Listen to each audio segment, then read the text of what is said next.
Supermotor. Oferecimento. Nova Honda SH 150i. Elegante do seu jeito. Pra gente falar de um final de semana que teve de tudo um pouco, a começar por essa corridaça lá em Pocono, você viu só? Fórmula Indy arrasou. Depois eu vou contar uma história dessa coisa de prova longa, em oval. Tem gente que acha que é só, né? Tudo girando no mesmo lugar. A vitória do Will Power mostrou que não é nada disso. Tem muito mais escondido atrás de uma corrida num oval em 500 milhas, principalmente quando a gente fala de Fórmula Indy. Bom, a gente vai falar também de corridas do MotoGP. Não sei se o César Barros já sabe de tudo que vai acontecer na próxima corrida, mas pelo menos nesse final de semana tem Superbike. Superbike lá em Londrina. E o César Barros, cadê o César Barros? Ele está aqui para nos contar como vai ser, inclusive, a viagem dele lá para Londrina. Tivemos nesse final de semana também Mundial de Motocross, uma sequência, né? 3 finais de semana sucessivos com provas do Mundial de Motocross, dessa vez na Suécia. E o nosso professor de pilotagem, Mauro Falcon, está aqui para contar a respeito desse final de semana que não teve vitória do Antônio Cairoli. Pois é, ele até que foi mal nessa história. Bom, o Maurinho vai contar daqui a pouco. E quem vai ensinar um bocado de coisa pra gente a respeito do kart hoje é o Binho Carcassi, nosso convidado para falar não só da seletiva de kart, mas também para falar do Campeonato Brasileiro, que com certeza ele acompanhou lá, e claro, falar da notícia do dia. Kimi Raikkonen está mantido para mais uma temporada lá na Ferrari. Kimi Raikkonen, que está a 86 pontos de seu companheiro de equipe, que é o segundo da tabela, e não tem nenhuma vitória. Muito boa noite, Binho. Boa noite, Celso. Só para lembrar, assim, que o Kimi Raikkonen poderia, eu imagino, ter feito mais do que ele fez até agora. Tem gente que está me criticando. O que você diria dessa permanência? Boa noite. Boa noite, obrigado pelo convite. Obrigado. Não sei, eu não quero julgar o piloto, né? A gente está longe assim, é difícil, lógico, que os pontos mostram... A gente está aqui, a gente vai meter o pau nele também, né? Falar mal da vida dos outros. Não, eu acho que os pontos mostram, né, essa deficiência, vamos dizer. Uhum. Mas eu acho que principalmente a Ferrari, ele está entregando o que a Ferrari espera, porque senão eles não teriam renovado. É assim que eu penso. Se a história lá é para fazer o Vettel campeão e ele está ajudando nesse sentido, a gente não tem muito o que dizer, né? É uma escolha deles. Eu acho que... Desculpa. Não, sabe que eu estava até pesquisando um pouco a respeito da própria história do Kimi Raikkonen, vocês se lembram? Aliás, você pode participar. Essa é uma pergunta interessante para você participar lá pelo Twitter, #Supermotor. Mande aí que a gente mostra, inclusive, no vídeo. Mas pesquisando um pouco da própria história do Raikkonen, a gente vê que ele chegou na Fórmula 1 com 22 anos de idade. Era um cara que todo mundo esperava mais, né? Ele foi um prodígio, né? Exatamente. Porque ele pulou etapas, né? Ele fez uma temporada e meia, ele fez kart, uma temporada e meia de Fórmula Renault e de repente ele já estava na Sauber com pedido de autorização especial da Sauber para a FIA, para ele poder ter a superlicença, porque ele não poderia. E deu certo, né? Uhum. Ele foi campeão do mundo, né? Não, e um dos caras que brigava com o Schumacher naquela época, né? Ascendeu rapidinho para a equipe McLaren, quer dizer, foi um cara que tinha todas as condições de mostrar um pouco mais, mas aí parece que as questões de bastidores é que acabam prejudicando. Pelo menos quando você ouve todo mundo falar, o jeito dele se relacionar com a parte interna da equipe é que parece não é a melhor coisa do mundo. Eu lembro de um episódio em que ele estava aqui no Brasil para correr na Fórmula 1 e eu trabalhei para um dos patrocinadores dele fazendo uma intermediação, né, deles, pilotos, né, dos pilotos da equipe com o público, né, o público ligado a um dos patrocinadores da equipe que ele estava. E assim, o jeito dele não falar absolutamente nada, né? Ele até conseguia falar um pouco mais, porque estava ali com o público restrito, o público ligado ao patrocinador. Mas assim, de pouquíssimas palavras, mesmo numa situação onde você está trabalhando ou devolvendo para quem está pagando seu salário. As conversas dele pelo rádio com a equipe mostram bem isso, né? E pelo menos isso a gente vai continuar ouvindo, né? São engraçadas, né? Mauro Falcon, você que já foi chefe de equipe, você tem mais ou menos ideia do que é esse cara, né? O Kimi Raikkonen. Você manteria ele... Você concorda com o Binho? Ele só está ficando porque está entregando o que o patrão quer. Eu acho que eu concordo com o Binho, com certeza. Se o trabalho dele é esse e o patrão exigiu e ele está cumprindo as exigências, não tem por que não renovar. Só que eu também acho que nos bastidores e dentro da equipe, quando a pessoa é do bem e está voltado para um meio ficar positivo dentro da equipe, isso faz muita diferença. Então essa maneira dele ser antipático e fechado, eu acho que não leva a nada, só atrapalha todo o relacionamento dentro da equipe e às vezes, né, até ofusca a pessoa que ele realmente é.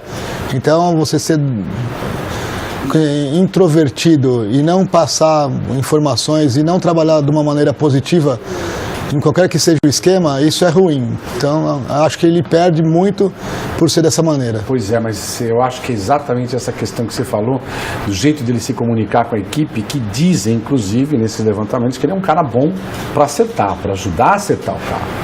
E isso numa hora de você entregar, olha, precisamos ficar mais um ano. Ainda mais a Ferrari, que tem vários pilotos ali na formação, né, na academia da Ferrari. César Barros, o que você acha dessa permanência aí? A gente que no ano passado brigou tanto, e eu lembro que você falou que não era legal a Ducati ficar com o piloto que acabou ficando. Então você, apesar de você ter mudado a sua opinião, você preferia o Iannone na equipe ao invés do Dovizioso. O que você diria sobre essa permanência do Raikkonen lá na equipe Ferrari? Boa noite. Boa noite. Primeiramente, eu falei para você, o Iannone nunca foi um piloto que eu admirei tanto. Não, mas você falou no ano passado. Dovizioso, para mim, desde a 125 era um piloto muito... Só que faltava atacar. Semana passada nós tivemos uma discussão acalorada aqui no programa sobre essa história, mas você teria mandado embora o Dovizioso. Não sei. Vamos fuçar, nossos arquivos ainda estão sendo revirados para pegar essa sua Mas eu fiquei surpreso com a renovação do Raikkonen, até porque o gênio dele, o temperamento dele frio do jeito que ele é, numa equipe italiana, não é fácil de lidar. Se ele teve problema na McLaren no passado, na Ferrari eu acho que é mais difícil, porque é sangue latino, né? Sangue latino gosta de falar, gosta de conversar, gosta de... sabe, passar os problemas e resolver juntos, né? Diferente do inglês, né? O inglês é meio certinho, vamos fazer isso, o latino é meio faz tudo, né? E o finlandês é gelado. O finlandês é gelado, então eu fiquei surpreso, eu achava que o Raikkonen não ia renovar, entendeu? Talvez a Ferrari tenha renovado pensando nesse ano e não no próximo, porque esse ano as coisas estão indo bem e eles precisam desse título, faz muito tempo que eles não ganham, e para acabar com o domínio da Mercedes também, então manter o que está acontecendo agora talvez seja mais importante para eles do que pensar no ano que vem, que o contrato também dá para mudar depois, né? Mas manter o que está sendo feito agora, acho que é importante. Tranquiliza o piloto, né? O piloto, aquela história, o piloto é profissional, ele vai continuar acelerando para vencer, independente se a Ferrari renova ou não, claro. Mas tem algo a mais quando você renova, né? A equipe, renovei, tô tranquilo, continuo aqui, vou defender os caras. O que o Binho falou faz sentido, né? Vou defender os caras, vamos atacar e vamos ganhar esse título que eles precisam. Do ponto de vista de administrar uma equipe, eu acho que esse é o mais importante, né? Mais do que a gente falar especificamente de Fórmula 1, eu acho que isso se aplica, essa questão do Raikkonen agora se aplica para todo o esporte a motor. Que é no momento, e a gente sabe que a vida de todo piloto, a cada virada de temporada, é se preocupar com o patrocinador, se o time vai ter um bom projeto para o ano seguinte. Esse momento do ano, que eles estão retomando no caso de Fórmula 1, mas de todas as outras modalidades do esporte a motor, está todo mundo preocupado já com 18, né? Então, se você tem um aceno de uma equipe importante como a Ferrari, de que o comportamento do Raikkonen está ok, é um aceno para todo o mercado, né? É melhor ele a favor do que contra esse ano, né? Sim, exatamente. E eu acho que isso daí se aplica até mesmo em casos como a própria Yamaha no Campeonato Mundial, por exemplo, né? Ou a Ducati, que teve está tendo esse bom momento, e as equipes satélites, que também estão trocando vários pilotos, no caso de MotoGP. No caso das equipes satélites, as oficiais praticamente estão fechados, né? São contratos de 2 anos, então vai até 2018. Então não tem muito o que mexer. Mas as equipes pequenas, satélites, sim, elas estão tendo a dança das cadeiras, na verdade, né? Então está tendo algumas mudanças, nenhuma mudança assim que a gente veja, uma coisa que vai mudar drasticamente. O Cecchinello, que vem com 2 motos ano que vem, e muito provavelmente o Morbidelli vai andar na VDS, né, na marca VDS, e muito provável talvez venha o Lucci para ser companheiro de equipe porque não tem outro piloto. Até quando estava aqui o Morbidelli TV, estava o presidente da Itzel Galícia e ele comentou, não tem outro piloto, porque com a saída do Redding, que eu acho que se não me engano que saiu, não foi o Redding, quem foi que saiu? Agora não me lembro. O Tito Rabat, que acabou saindo, né? E o Jack Miller, que acabou saindo. Miller, eles iam abrir mão dos 2 pilotos. E aí fecharam com o Morbidelli e o outro piloto não tinha quem. Falar, quem que nós vamos trazer? Realmente não tem piloto bom na praça, né? Então trazer um piloto da Moto 2. E aí, claro que existe o lado esportivo do piloto, existe o lado comercial do campeonato. O Lutz é suíço, não tem piloto suíço na MotoGP, então sempre quando você quer trazer um piloto de uma nacionalidade que não existe na MotoGP, normalmente você tem o apoio da Dorna, você tem uma ajuda financeira da Dorna para poder ter mais um piloto de outra nacionalidade, né? Principalmente espanhol e italiano é o que eles menos querem, né? Que é o que, mais tem. Então eles não fazem questão. Agora quando vem de outra nação, a Dorna acaba ajudando qualquer equipe que seja a trazer o piloto para o Mundial. E no caso de finlandês, né, no caso da Fórmula 1, Bottas e Kimi Raikkonen, toda vez que eles se encontram na pista, a coisa fica quente também, né? Que nem brasileiro, né? Toda vez que encontrava brasileiro, em qualquer categoria, saía faísca. Tem sempre uma rivalidade, não tem jeito. Não é? Uma coisa a mais, né? Eles disputam o mesmo espaço para o público, né? E, consequentemente, de patrocinadores. Então, torna um negócio comercial também, né? É que o lado, talvez, mais problemático de você equilibrar, né? Quando a gente fala especificamente de equipe, a gente pensa no resultado, a equipe está tendo resultado ou não está tendo resultado, esse cara fez ponto ou não fez ponto, para qualquer modalidade, eu repito, vai muito além disso, né? A escolha de quem vai ficar, porque não é só o que ele faz na pista, são todos esses aspectos de fora da pista, mais os aspectos como nacionalidade, como o César falou, dizendo, no MotoGP ninguém mais quer espanhol e italiano, então pedindo, não, dá até um tempo, né? Porque precisa muito, de outra nacionalidade. Mas no caso até é estranho, porque eu falo, o Raikkonen é um piloto, já passou, já teve o auge dele, é um piloto rápido, continua sendo um piloto rápido, mas é um piloto que comercialmente não traz nada, né? Tem alguns pilotos comerciais. O Schumacher no começo era assim, depois mudou o comportamento dele, acabou mudando. O próprio Alonso também era um piloto que ninguém queria falar, depois acabou mudando. Eles acabam mudando porque precisa. O patrocinador, o que ele quer, às vezes não é um piloto. É importante vencer? É importante vencer. Mas mais importante é ser simpático com o público, é ser simpático com as pessoas que estão ali, que é onde está o dinheiro, né?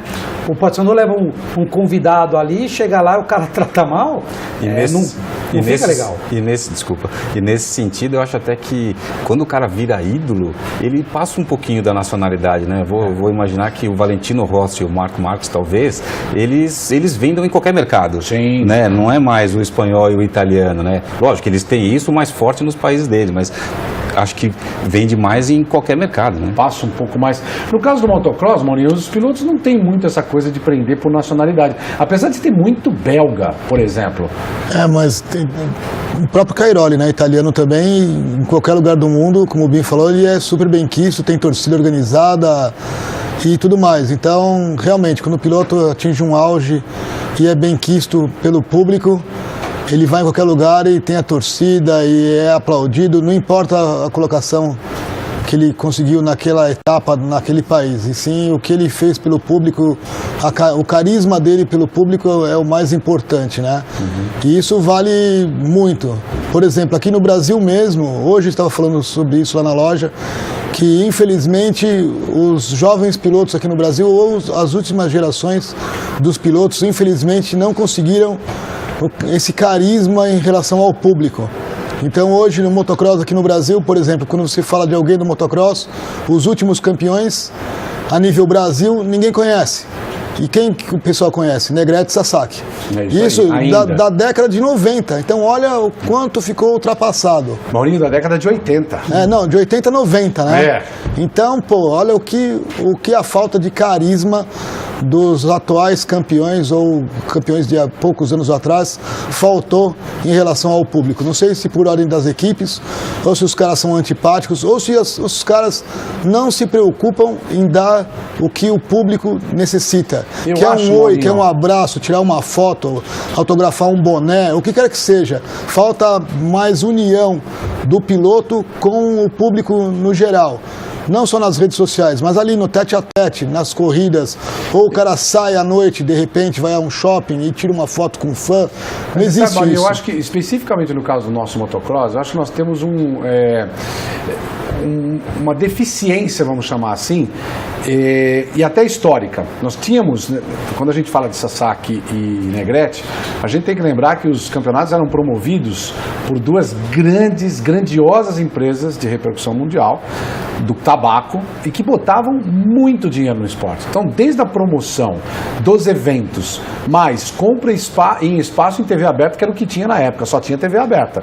Então, passava na TV aberta a corrida, havia uma divulgação maciça de cada um dos eventos. Você lembra? Tinha prova no Rio de Janeiro, tinha prova em Minas Gerais, tinha no Sul, tinha em todo lugar. E esses pilotos estavam sempre em destaque, né? As equipes tinham como condição de fazer as viagens e naquela época a gente ainda tinha, por conta dessa grana a mais, a gente tinha um campeonato paulista super forte, um campeonato carioca que também rendia muita coisa boa, tínhamos o Hollywood Supercross, Hollywood Motocross, e tínhamos o Campeonato Brasileiro.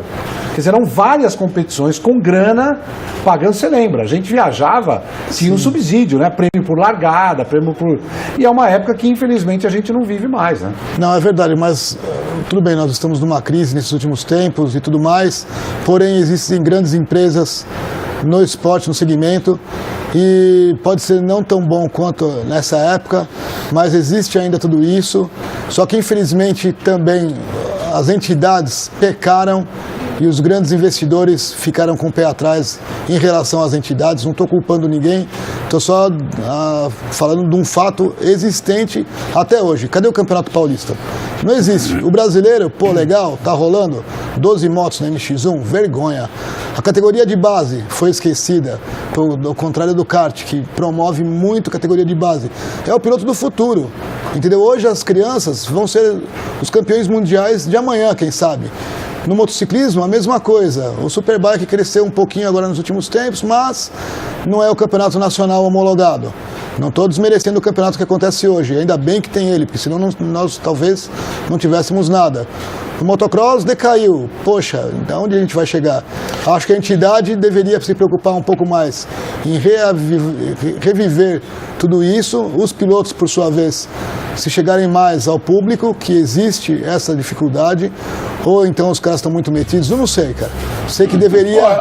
Maurinho, eu diria o seguinte, no final deste nosso primeiro bloco, eu diria que você está na posição, está inspirado pela ausência do Eduardo Medimelo. Você está meio ácido também, né? Não, o Edu está em casa, não está bem de saúde e tal, não pôde vir. Aí você sentou aí, acho que você ficou inspirado, você está metendo pau na CBM, Federação, os caras... Ó, é o seguinte, pra gente tomar uma água, o Maurinho está realmente mais carregado, ele está certo no que ele está falando. A gente vai fazer um rápido intervalo, quando a gente voltar, a gente vai falar de Fórmula Indy, porque tem muita gente pedindo aqui para falar de Fórmula Indy. Nós vamos falar, afinal de contas, né, os pilotos brasileiros aí não estão lá bem cotados para permanecer na categoria no ano que vem. Tem muito burburinho e pode ser que o Elinho já seja confirmado pela própria Penske para disputar o campeonato de esportes protótipos lá nos Estados Unidos a partir do ano que vem. Papo para o próximo bloco. Até já. Temporada da Fórmula Indy muito equilibrada de novo, né? Você viu aí imagens de outras provas, vitória do Hinchcliffe. A gente teve uma sequência, né, de boas corridas. E nesse último domingo, a gente vai mostrar para você agora o que aconteceu lá no oval de Pocono. Dá uma olhada. Aí está a largada! Começa as 500 milhas de Pocono. Numa corrida tão longa como as 500 milhas de Pocono, a pole position de Takuma Sato acabou não sendo fundamental. Will Power vem por baixo, Takuma Sato permanece na primeira colocação.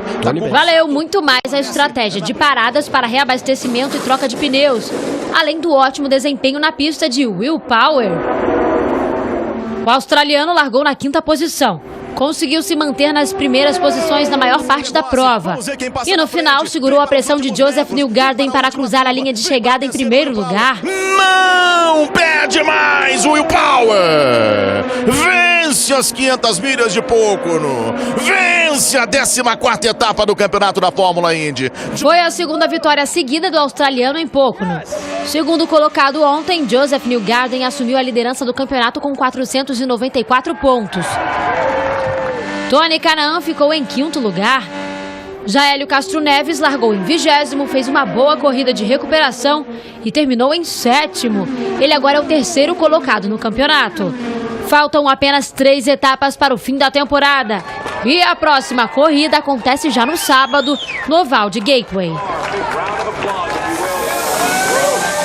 Gateway, Illinois, bem pertinho ali de onde todo mundo gosta, né? No meio oeste americano, eles que curtiram muito o eclipse, né, de ontem, mas o sábado à noite a gente vai ter uma prova bastante agitada, é o último oval do ano e a gente está vendo os pilotos brasileiros se dando bem nas provas em oval. Bom, muita gente já falando que o próprio Tony Kanaan não fica na Ganassi no ano que vem, já estamos praticamente em compasso de espera do anúncio, né, do Hélio Castro Neves, como o próprio Eduardo falou no programa passado aqui, vai pilotar ainda na equipe Penske, mas vai andar nos carros esportes, nos esportes protótipos, estaria saindo da Fórmula Indy. É algo que a gente espera para ver.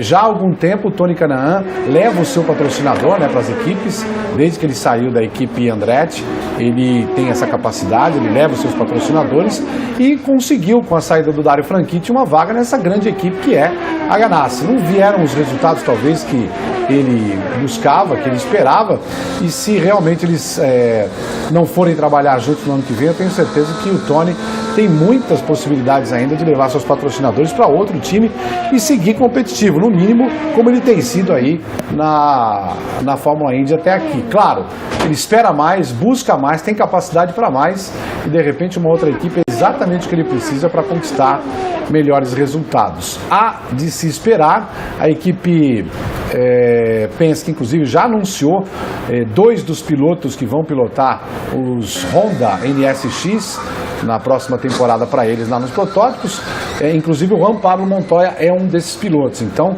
Montoya, que estava andando de Indy no ano passado, não volta para competir, não voltou para competir na Indy nesse ano, mas continua trabalhando tanto para a Indy, né, quanto para o próprio Penske, ele que inclusive correu as 500 milhas de Indianápolis nesse ano. E o programa do Hélio, inclusive, vai preservar a participação do brasileiro na prova que é a mais importante do calendário, onde ele já se deu também, já venceu 3 vezes. Vamos esperar aí os anúncios oficiais, mas é o que a gente tem aí de bastidores para contar para vocês. Esperando, claro, o melhor para esses 2 pilotos que já fizeram muita história na categoria. Então, no próximo final de semana, oval de Gateway. Agora, uma coisa que eu quero contar para vocês é o fato do Will Power ter perdido uma volta e ainda ter vencido a prova de 500 milhas.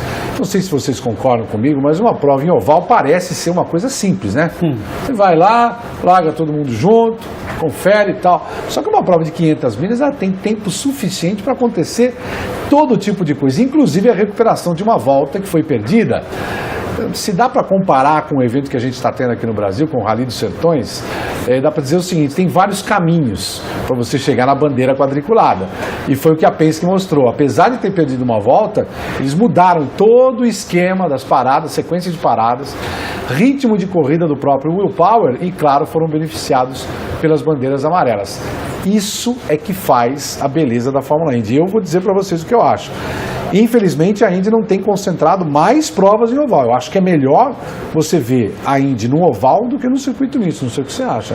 Eu concordo, é mais imprevisível. Então, para quem está assistindo, fica mais emocionante, né? Você não sabe o que vai acontecer, ainda mais quando você tem histórias do passado que mostram exatamente o que aconteceu nesse domingo, né? O cara tomou uma volta, você fala, pô, então eu descarto esse cara, não vai mais ganhar. Não, ele ainda pode ganhar, né? Então, torna tudo muito mais emocionante.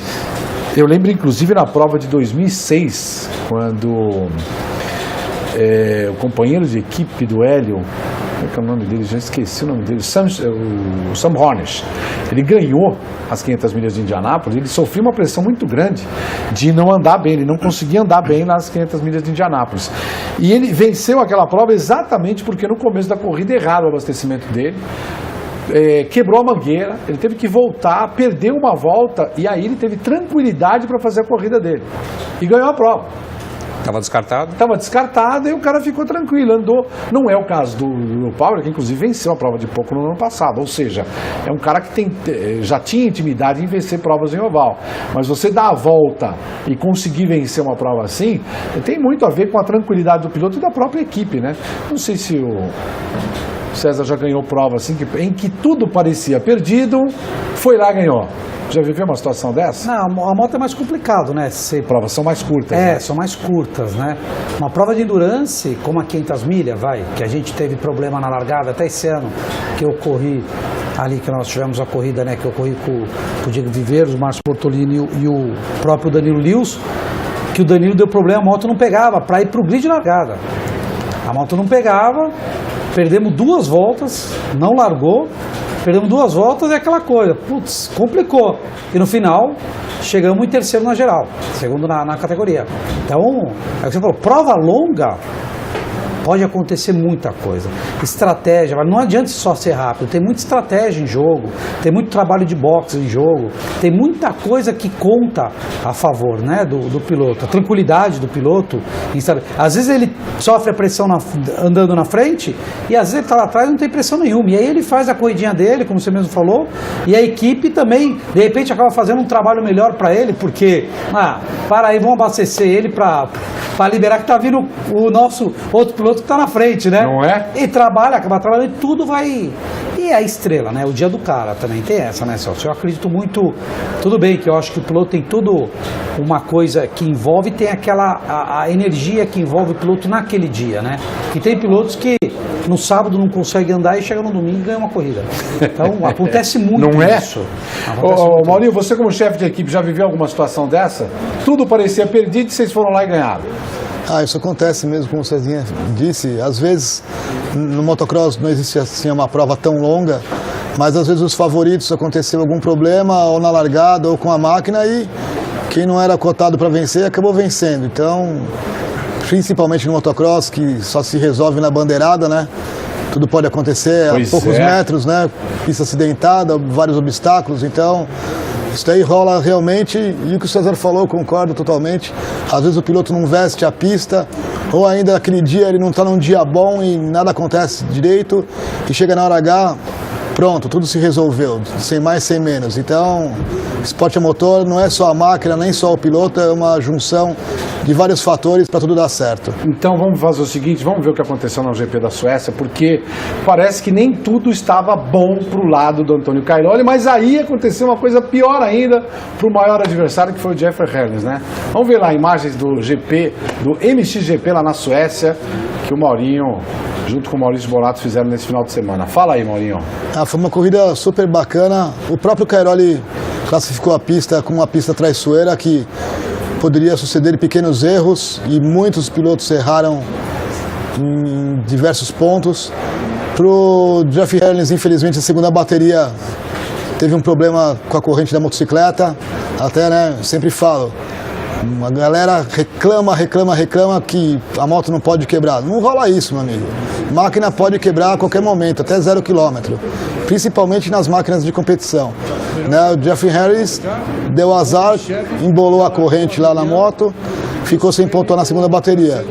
Para o Cairoli foi tudo de bom, porque agora ele está 101 pontos na frente do Jeffrey Herlings, faltando 3 etapas apenas, ou seja, 6 baterias, né? Se não é o Grande Prêmio dos Estados Unidos, não esse final de semana, no próximo. Se o Cairoli empatar em pontos com o Jeffrey Herlings, ele já é campeão. Perfeito. Né? Então, o Cairoli realmente está com uma mão na taça. Foi Agora, bom. Você falou dessa pista ser traiçoeira. Eu tô assim, vendo aí as condições realmente... Fez sol, choveu, a pista era dura, as canaletas ficaram profundas e traiçoeiras. Pista cavernosa mesmo, né? O que você chama de traiçoeiro, Maurinho? Quando a gente viu a prova da Bélgica, aquele areião e também com canaletas que mudavam, você passando em cima dela, você mudava. O que você chama de traiçoeiro aí nessa condição? Com a pista dura, fica mais difícil de você obter uma tração boa, até nas canaletas, e formam-se buracos dentro da canaleta, né? Então os buracos às vezes traem a condução da motocicleta.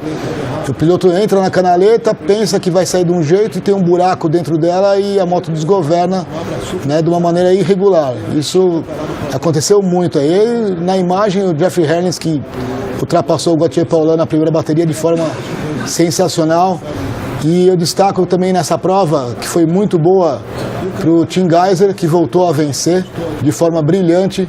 Foi bom também para o Romain Febvre, que venceu a segunda bateria, ele que não vencia uma bateria há mais de um ano.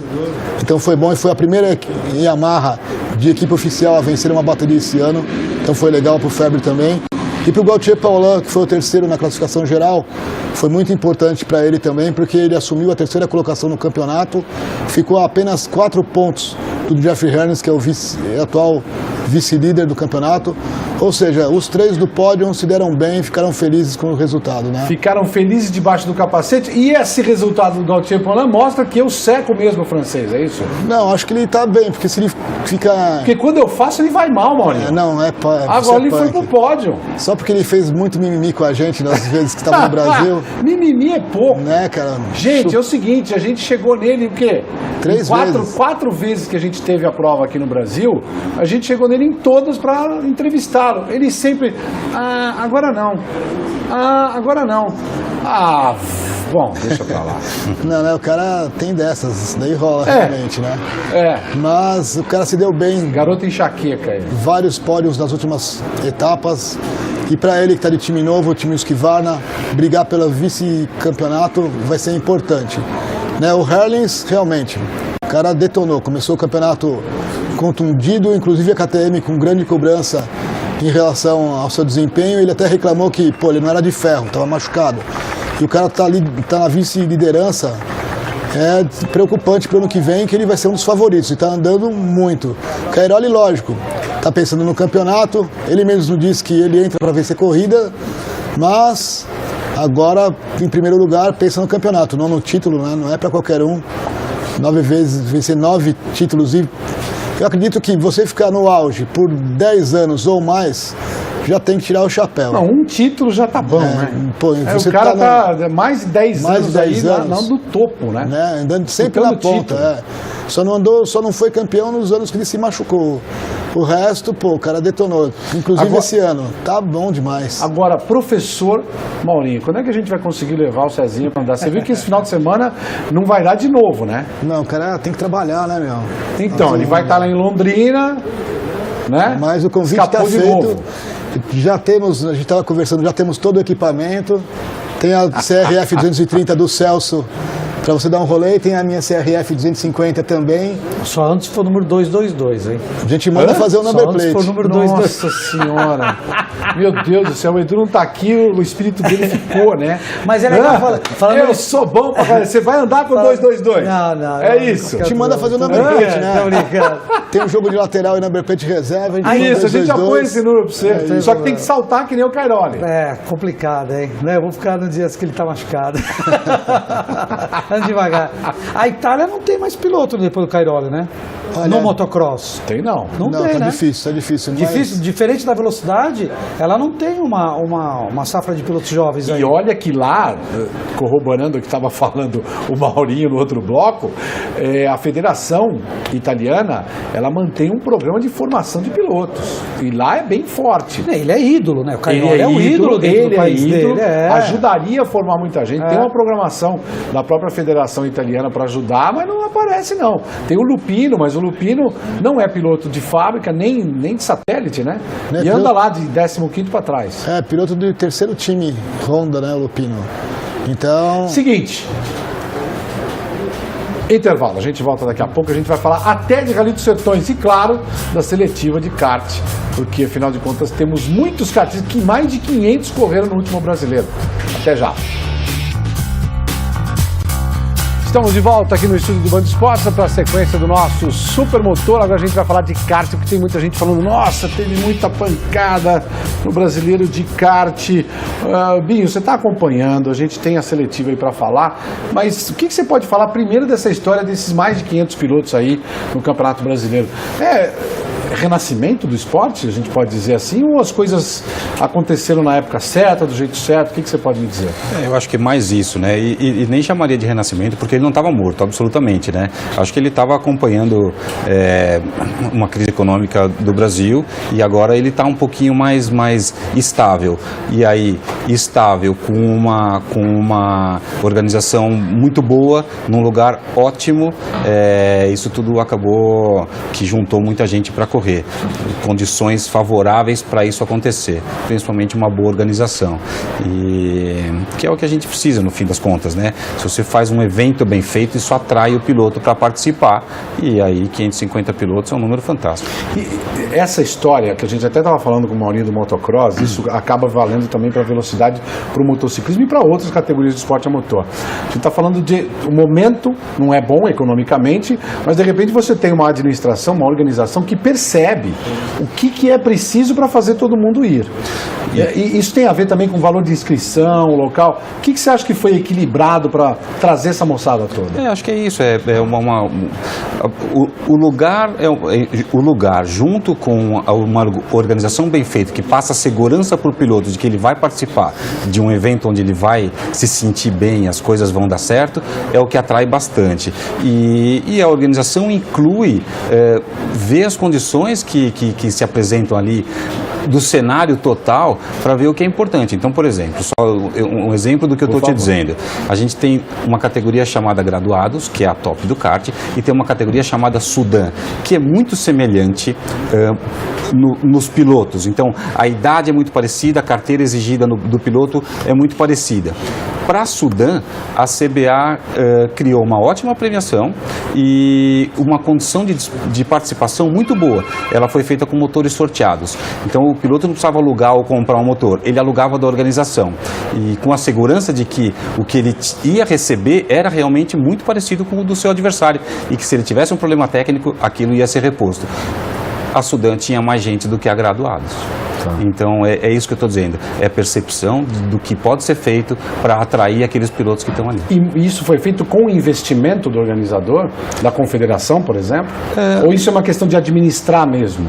Houve um investimento da CBA na questão da premiação, que o campeão da Sudan vai ganhar uma temporada na Fórmula 3 brasileira na divisão Academy, mas todo o resto não, é só de moldar um regulamento que atraia o piloto.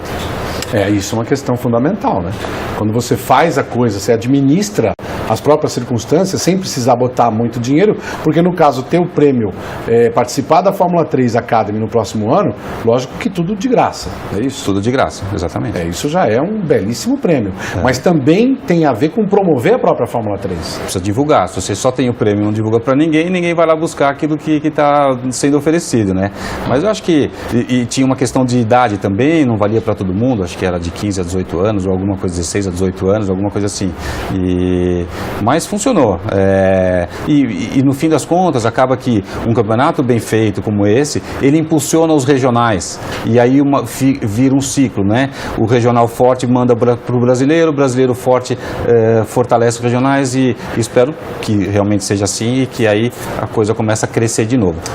Repito, não estava morto, mas lógico que todo mundo espera que ele cresça, né? A gente sempre falou de esporte a motor e todo tipo de esporte, a gente fala e lembra da participação da televisão, né? Tem que ter transmissão e tal. No caso especificamente do Campeonato Brasileiro, algumas provas foram transmitidas pela televisão. Você acha que isso é fundamental hoje com rede social? As pessoas já estão sabendo se divulgar de outro jeito? Não, eu acho que é fundamental, mas tenho um pouco de dúvida se isso atraiu o piloto que foi participar. Porque a divulgação de que ele ia ser, algumas categorias iam ser televisionadas, não foi tão abrangente, na minha opinião. E a outra coisa é que as outras categorias que não tiveram televisão ao vivo, elas também estavam muito cheias. Perfeito. Então eu não sei disso, mas continuo achando fundamental, porque para sustentar o esporte, a gente acaba precisando de patrocinador. E se você expõe isso na mídia, principalmente na televisão, dá a chance para o piloto de conseguir esses recursos para participar dos eventos. E falar da seletiva então, né? Afinal de contas a gente está acompanhando, tivemos mais algumas provas. Como é que foi? Onde foi essa última? Essa foi a segunda etapa da seletiva esse ano, né? Nós estamos no 19º ano da seletiva, eu gosto sempre de lembrar isso. Vamos chegar aos 20 anos, espero, o ano que vem. E essa etapa foi em Vespasiano, Minas Gerais, ao lado de Belo Horizonte. Segunda etapa, tinham 3 vagas classificatórias em disputa. Um grid bom, 21 pilotos ali. E classificaram 2 mineiros, o Gabriel Patulli, que já esteve na final do ano passado, o Lucas Grosskopf, que é um mineiro de patrocínio, e um japonês brasileiro, que é o Lucas Okada, também teve na final do ano passado, inclusive foi terceiro colocado. E esse ano ele tenta o título. É a única maneira de ele ganhar um bom prêmio é conseguir o título da seletiva esse ano, porque pelo regulamento do campeonato a gente tem uma premiação em dinheiro para o campeão de R$85 mil e para os 3 primeiros eles viajam para a Europa, fazem um treino de Fórmula 4, fazem um treino com carro de turismo no Brasil, vão experimentar um simulador de Fórmula 1, mas isso para quem já passou por essa experiência, só se ele for campeão para repetir. Então a chance do Okada é justamente essa de ser campeão. De viver essa experiência. De viver essa experiência. Mas a corrida, como a gente está vendo em Minas, foi bem disputada. Teve gente que teve ali com a mão Vamos ouvir os pilotos. Melhorar cada vez mais o kart até que ficou bom. Ainda bem que pegou na veia e foi bom.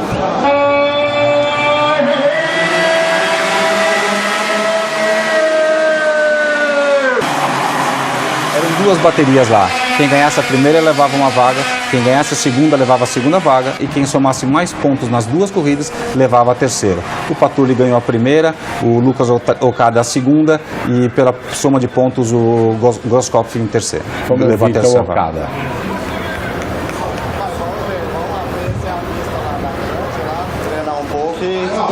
Torcer que vai dar tudo certo lá. A expectativa é sempre melhorar, né? Tomara que dê tudo certo pra gente conseguir essa seletiva natural em 2017. Daqui de Minas a gente volta para São Paulo, agora com a Copa Petrobras Sorriso Campeão lá no dia 23 de setembro. É um evento importante para a seletiva porque marca o início de um projeto social que a gente faz, que dá tratamento odontológico para os mecânicos, dos pilotos que estão inscritos na corrida, e juntar as coisas e ir para lá. Bora para São Paulo. Bom, próxima etapa aqui em São Paulo. A gente sabe que a formação de pilotos no Brasil precisa desse tipo de estímulo. São quantos anos fazendo a seletiva de kart? Esse é o 19º ano. E justamente pensando como você, Celso, que a gente precisa ajudar a formar os pilotos, que a gente criou essa premiação há 3 anos atrás de apresentar um pouco do cenário do automobilismo profissional, para que eles possam fazer as melhores escolhas. Porque só o dinheiro não estava funcionando. Algumas escolhas, algumas decisões de categoria para disputar erradas e não estava levando os pilotos para frente. Então a gente mostra uma Fórmula 4 para eles, que é a melhor categoria de base para aqueles que pretendem chegar à Fórmula 1 na Europa, com automobilismo super profissional. O cara anda com um carro de turismo no Brasil, ele passa por um simulador igual de Fórmula 1 na Europa, do cara que faz o simulador para a Ferrari, e a gente dá um media training para ele, marketing esportivo, para ele entender tudo que envolve a profissão piloto. E aí ele pode então ter um pouco mais de informação para decidir o que fazer. Essa questão da formação dos pilotos, eu acho que é o crucial. É o que a gente precisa para o cara entender o que é o mundo de competição lá fora. Porque a gente sempre fala, o cara tem que ir para fora, tem que correr. Se o cara não entende o que ele vai encarar, hein, César? E o que vai lidar, né? Como falar, como está diante de uma televisão, como está diante do jornalista, seja a mídia impressa, seja a mídia digital, o que for, ele tem que, não adianta aquela coisa, o piloto, ele tem talento, sabe ganhar corrida, se ele não souber dar uma entrevista, não tem patrocinador que vai querer. Aí a gente volta a falar do que a gente estava falando no começo, né? Por que contratar de novo um cara que não fala bem com a empresa? É o caso do Kimi Raikkonen. Quer dizer, só que, e aí as informações ficam cruzadas, porque a gente sabe que é fundamental isso, você ter um bom relacionamento com a imprensa, você ter um bom relacionamento com o patrocinador. Porque assim, o piloto, quando ele tem um pouco de talento no que ele faz, e ele gosta daquilo que ele faz, e é dedicado, aquilo vem. Normalmente tem um grande exemplo na MotoGP, eu falo o Raiden. O Raiden não era um piloto assim, campeão de MotoGP. Ele foi campeão de MotoGP por N problemas que tiveram os outros pilotos, mas ele foi campeão do mundo. Que nem eu particularmente, na minha opinião, eu acho que o Biaggi era mais piloto que o Raiden, o Alexandre era mais piloto que o Raiden, o Capirossi era mais piloto que o Raiden, Gibernal. Tiveram pilotos que não foram campeões, mas que são mais pilotos, foram mais pilotos do que o Raiden. Entendeu? Ganharam mais corrida, andaram mais na frente, tiveram mais tempo entre os 10 primeiros, mas não foram campeões. E o Hayden era um cara dedicado, um cara carismático, um cara onde o Colin Edwards era campeão mundial de Superbike e não tinha o carisma, e não tinha o apoio, e não tinha patrocinadores que o Hayden tinha, que até então o Hayden não era campeão de mundial de Superbike, não era campeão mundial de nada. Ele chegou como campeão americano na MotoGP. Então, claro que ele entrou pela melhor equipe, que era a equipe de fábrica, mas é um piloto que realmente teve uma escola, que é o que o Binho dá, que eu acho que isso aí é super importante. Não adianta o cara só olhar ganhar corrida, ele tem que ter toda essa teoria por trás para saber o que é a profissão piloto, entendeu? E o Hayden teve isso e se tornou um campeão mundial. Entendeu? Então eu acho que esse trabalho que o Binho faz, eu acho que é muito correto. Não é só a seletiva em si e o piloto ganhar o mais rápido, vai lá e ganha. Não é isso. Tem que ter um trabalho por trás, porque assim, claro, a peça principal, aquela a gente fala, né? A pedra bruta está aqui. Agora vamos lapidar ela. Vamos lapidar, ensinar para colocar, para criar uma joia. Você sabe que dentro dessa perspectiva, a gente sabe que o que move, né, cada um de nós que está aqui, você que gosta de esporte a motor que está em casa, o que move a gente é, lógico, essa paixão, né, essa possibilidade, inclusive, de participar. Como a gente tem convidado aqui o César, a gente, né, com uma horinha, a gente está falando para muita gente participar dos cursos. O kart é um esporte que está muito próximo da gente, mesmo com o kart indoor, porque o mais importante é você ter competitividade naquele evento, não especificamente falar da técnica, de tudo que está sendo usado ali. Às vezes a coisa é muito equilibrada, mas a técnica de quem tá participando não é tão boa. Só que para o público que está assistindo e para quem está participando, que é o fundamental, a coisa é muito divertida. Essa semana a gente está vivendo mais uma semana do Rally dos Sertões, é a 25º Rally dos Sertões. E se tem um esporte que a gente pode dizer que é baseado na paixão, é o off-road e especificamente o rally. Porque para a turma que está na ponta, por exemplo, hoje o Gregório Caselani está liderando na categoria de motos e o André Azevedo ganhou a prova hoje, mas estão aí numa diferença de 9 minutos, quer dizer, o Jean vai ter que acelerar muito para ultrapassar o companheiro dele de equipe que venceu a prova no ano passado. Mas além deles, né, daqueles que disputam as primeiras posições, os outros todos, e olha que tem um bocado de gente participando, são mais de 80, isso só na parte, né, das motos, todo mundo é tocado pela paixão.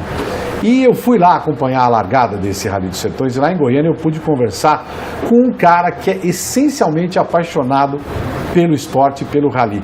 Veja só, porque ele está realizando um sonho. Acompanha aí o Fernando. Só que eu quero que você conte uma coisa pra gente aqui. Tá. Por que você está fazendo Sertões? Quantas vezes você já fez? Eu trabalhei 11 vezes. 8 na organização e 3 como apoio. O rally é maravilhoso. O rally é um filme que você faz parte dele. Eu tinha que matar essa vontade. Aí esse ano juntou um monte de coisa boa, permitiu que eu estivesse aqui, principalmente o apoio da minha família. Vamos matar a vontade. Muito tempo de treino? Meu treino foi trilha. Eu só fiz trilha, umas caminhadas, fiz muita trilha todo final de semana. Então se eu andar direitinho, completar, chegar lá, que é o meu objetivo, é só chegar lá, eu vou provar que trilha é a melhor preparação. Me fala uma coisa, você acha que você é um típico participante de Sertões? Sim, existe uma parcela muito grande de trilheiros como eu, apaixonados pelo motociclismo, que vem para se divertir. E tem uma parcela que é pró, mas a maior parcela está aqui para se divertir. Que é muita gente, não é? É muita gente. Você que trabalha com esses números, você conhece bastante desse mercado, quantos você acha que tem esse sonho que você tem? Assim, o pessoal que faz trilha e sonha fazer Sertões. Eu acho que todos. Todo mundo? Todo mundo. Por que você acha que é tudo isso? Porque é o grande desafio que a gente tem aqui, né?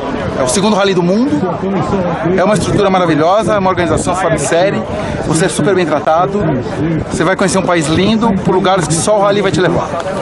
Então todo mundo que gosta de viver a aventura, a motocicleta, o vento no rosto, a emoção, a amizade, quer estar aqui. Fernando Silvestre. Falou tudo, falou bem. Até o César Barros ficou com vontade de fazer os Sertões? Não, eu tenho vontade. Eu acho... ele falou uma coisa que é verdade. Essas provas, como os Sertões, te levam em lugares da natureza que você só consegue ir fazendo Sertões. Então, eu tenho vontade de ir porque eu fiz trilha poucas vezes na minha vida e você tem um contato com a natureza que você para no meio da trilha, olha e fala que visual maravilhoso. E você só consegue ver fazendo a trilha. Então Sertões deve ser a mesma coisa, deve ser uma coisa muito bonita de você, a paisagem visual que você deve ter nesse Brasil que tem cada lugar lindo que a gente não conhece e só fazendo Sertões para conhecer. Quem sabe, eu tenho muita vontade, sim. Não é? Eu tenho vontade. Isso é um projeto bacana. Isso é legal. Maurinho, você pode até fazer o apoio ou você vai junto pilotando? Eu preferiria ir junto pilotando. Né? Vamos contratar alguém para fazer o apoio, vamos lá acelerar. Já tem alguém para pilotar o carro de apoio. Não pode ser um helicóptero de apoio? Não, mas aí é muito fácil. Para ir um pouco mais rápido. E curtir um visual. Tem que ir de carro para levar curtir um visual água diferente, né? De helicóptero, pô, imagina o visual, né, Binho? Imagina. Pô. Mas eu acho que eu iria de moto. Eu fiz bastante trilha, né, quando era mais moleque. E compartilho do que o Cezinha está dizendo. Você vai em lugar, você está no meio da trilha, aquilo é lindo, né? E você imagina ali por onde passa os sertões. Pois é, e o que eu mais gostei do que o Fernando falou é o seguinte, é um filme do qual você faz parte. Semana que vem a gente vai fazer um resumo do que aconteceu nesse Rally dos Sertões desse ano. Só lembrando, né, se você for lá no meu canal youtube.com/Celso Miranda tudo junto, você vai ver inclusive como é que eu fiz esse Rally no ano passado, de XRE 190. Uma maquininha não era lá muito forte, mas eu me diverti um bocado. Semana que vem a gente volta com mais uma edição do nosso Supermotor, agradecendo a sua presença, a sua companhia e a presença dos nossos convidados aqui. Até a semana que vem, galera. Tchau. Supermotor. Oferecimento. Nova Honda SH 150i. Elegante do seu jeito.